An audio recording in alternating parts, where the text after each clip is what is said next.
நல்லா நல்லா எவ்வளோ கிரிப்ஸியாக இருக்குன்னு பாருங்கள். அதே மாதிரி நல்லா நொறுங்கி வச்சு பாருங்கள். இந்த அளவுக்கு கிரிப்ஸியாக இருக்கும். ஹலோ ஃப்ரெண்ட்ஸ், மித்துருத்து குக்கிங் சேனல் இது வரைக்கும் உங்களோட ஆதரவுக்கு ரொம்ப நன்றி. மேலும் மேலும் எங்களை வளர்கிறதுக்கு உங்களோட சப்போர்ட் எங்களுக்கு ரொம்ப தேவை. கண்டிப்பாக நம்மளோட குக்கிங் சேனலுக்கு சப்ஸ்கிரைப் பண்ணாதவங்க சப்ஸ்கிரைப் பண்ணுங்கள். இது வரைக்கும் சப்ஸ்கிரைப் பண்ணவங்களுக்கு ரொம்ப ரொம்ப நன்றி. இன்றைக்கி நம்ம ஒரு ஸ்நாக்ஸ் ரெசிபி தான் பார்க்க போகிறோம். உருளைக்கிழங்க எப்படி ஈஸியான முறையில் சிப்ஸ் போடுறது, நல்லா கிரிப்ஸியாக வர்றதுக்கு ஒரு சின்ன டிப்ஸ் சொல்கிறேன், அதை ஃபாலோ பண்ணிக்கோங்க. இப்போ நான் 3 உருளைக்கிழங்கு எடுத்திருக்கேன். அதை நல்லா ஃபஸ்ட்டு தோல் சீச்சு எடுத்துக்குவோம்.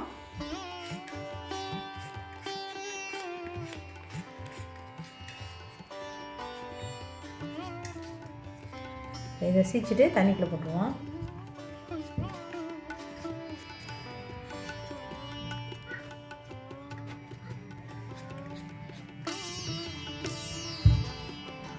இப்போ நம்ம உருளைக்கிழங்கு எல்லாத்தையுமே நல்லா தோல் சீச்சிட்டோம். ஒரு 10 நிமிஷம் அந்த மாதிரி வாட்டரில் நல்லா ஊறட்டும்.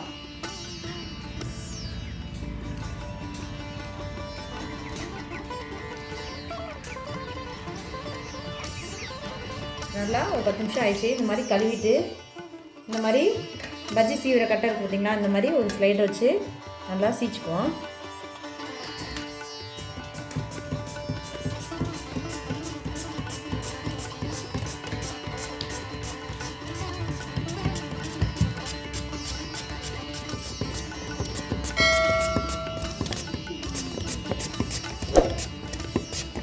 நம்ம உருளைக்கிழங்கு எல்லாத்தையும் இந்த மாதிரி பாருங்கள், நல்லா லேயராக நல்லா ரொம்ப நைஸாக வந்துருக்கு பாருங்கள். இந்த மாதிரி சீச்சு எடுத்துட்டோம். இப்போ இது எல்லாமே தண்ணிக்குள்ளே போட்டு நல்லா அலசிடணும்.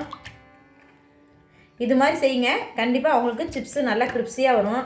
நம்ம இது வரைக்கும் டேரெக்டாக போட்டிருப்போம். எதுக்கு உருளைக்கிழங்கு கழுவணும்னு சொன்னால் இதில் ஸ்டார்ச் எடுத்து நிறையா இருக்கனால இப்போ பாருங்கள் நல்லா வெள்ளை வெள்ளையன்னு வருது பாருங்கள். தண்ணி பாருங்கள் எவ்வளோ கலர் சேஞ்ச் ஆகுன்னு. இந்த மாதிரி ஃபஸ்ட்டு எல்லாமே ஊற வச்சு கழுவிடணும்.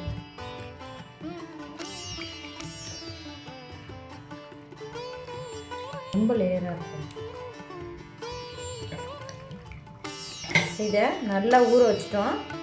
ஒரு 5லேருந்து ஒரு 10 நிமிஷம் நல்லா தண்ணிக்குள்ளே போட்டு அப்படியே வச்சுக்கோங்க. நீங்கள்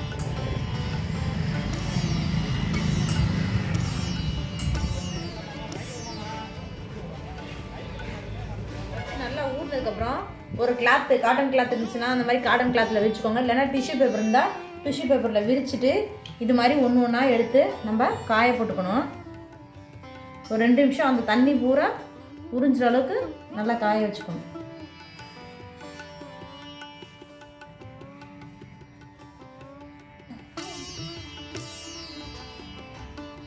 இந்த மாதிரி நல்லா தண்ணி ஈர தண்ணி அஞ்சு உணர்த்திட்டு சிப்ஸ் போட்டிங்கன்னா நல்லா கிரிப்ஸியாக வரும்.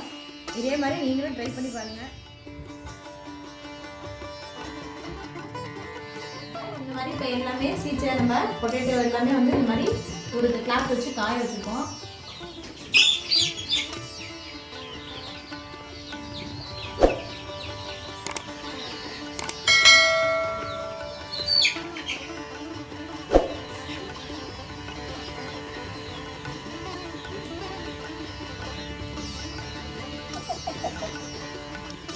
இப்போ 5 நிமிஷம் ஆயிடுச்சு. நல்லா பாருங்கள், தண்ணியெலாம் கொஞ்சம் கூட இல்லை, ஈரப்பதம் இல்லாமல் லைட்டாக காஞ்சிருச்சு. இந்த மாதிரி இருக்கணும். இப்போ நம்ம இது எல்லாமே பொரிக்கிறதுக்கு எடுத்துக்கலாம். இந்த மாதிரி லைட்டில் நம்ம பொரிக்கிறதுக்கு எடுத்து வச்சுக்கலாம்.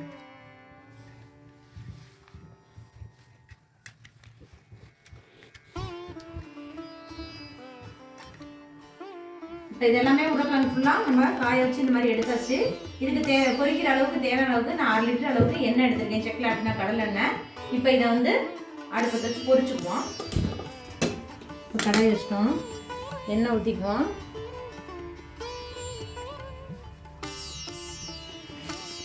இப்போ எண்ணெய் நல்லா சூடாகட்டும். இப்போ நம்ம உருளைக்கிழங்கு கழுவணும் பார்த்தீங்களா, அதில் பாருங்கள் எவ்வளோ தூரம் இந்த மாவு சத்து இருக்குது பாருங்கள். இது இருந்துச்சுன்னு சொன்னால் நமக்கு அந்தளவுக்கு கிரிப்ஸியாக வராது. அதனால தண்ணிக்குள்ளே ஊற வச்சு எண்ணெய் நல்லா சூடாயிடுச்சு. நம்ம இப்போ ஒன்று ஒன்றா உருளைக்கிழங்க உள்ளே சேர்த்துக்குவோம்.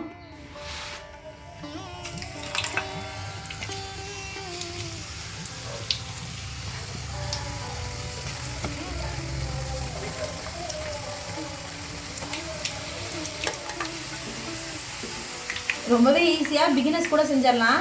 நம்ம உருளைக்கிழங்கு டேரெக்டாக போடும்போது சலன்னு தண்ணி கையில் தெரிக்கும். இப்போ இந்த மாதிரி நல்லா ஈர கிளாத்தில் வந்து உணர்த்திட்டு நம்ம அதுக்கப்புறம் போட்டோம்னா கொஞ்சம் கூட கையில் தெரிக்காது. ரொம்பவே ஈஸியாக இருக்கும். இந்த சலசலப்பு எல்லாமே நல்லா அடங்கணும். நம்ம கடையில் குழந்தைங்களுக்கு வாங்கி கொடுக்குறத விட இந்த மாதிரி வீட்டிலே வந்து செஞ்சோம்னு சொன்னால் ரொம்பவே நல்லது. ஏன்னா எண்ணெய் வந்து நம்ம ரீயூஸ் பண்ண மாட்டோம். அன்னன்னைக்கு உள்ள எண்ணெய் தான் யூஸ் பண்ணுவோம். கடையிலன்னா அப்படி கிடையாது. அவங்க எண்ணெய்க்கு யூஸ் பண்ண எண்ணெயும். இப்போ பாருங்கள் சலசலப்பு எல்லாமே நல்லா அடங்கிடுச்சு. நம்ம இதை எடுத்துக்குவோம் வடிகட்டி.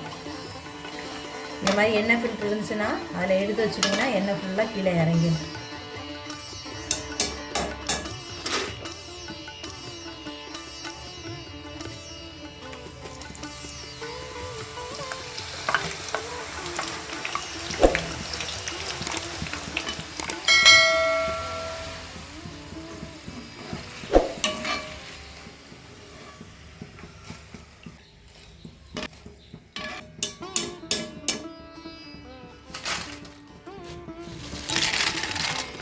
சிப்ஸ் எல்லாமே நல்லா பொரிச்சு எடுத்துட்டோம். இது மாதிரி ஒரு அகலமான பவுலில் கொட்டிக்குவோம். பாருங்கள் எவ்வளோ கிரிப்ஸியாக இருக்குன்னு நல்லா கலகலகலான இந்த மாதிரி இருக்கணும் நமக்கு சிப்ஸு. இப்போ இது கூட நம்ம டேஸ்ட்டுக்கு ஒரு 1/2 டேபிள் ஸ்பூன் அளவுக்கு மிளகாய் தூள் சேர்த்துக்குவோம். காரத்துக்கு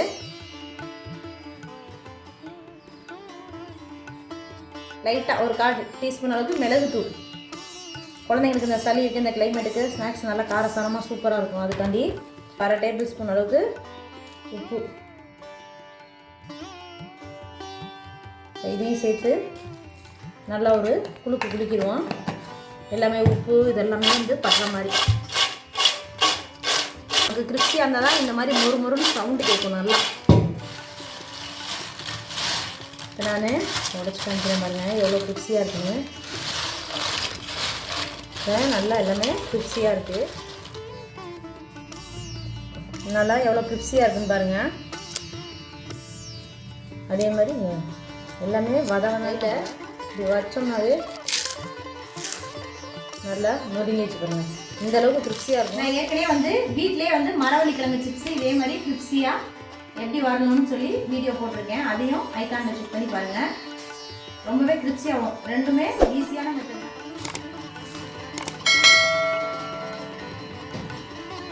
தம்பி எப்படி இருக்கு?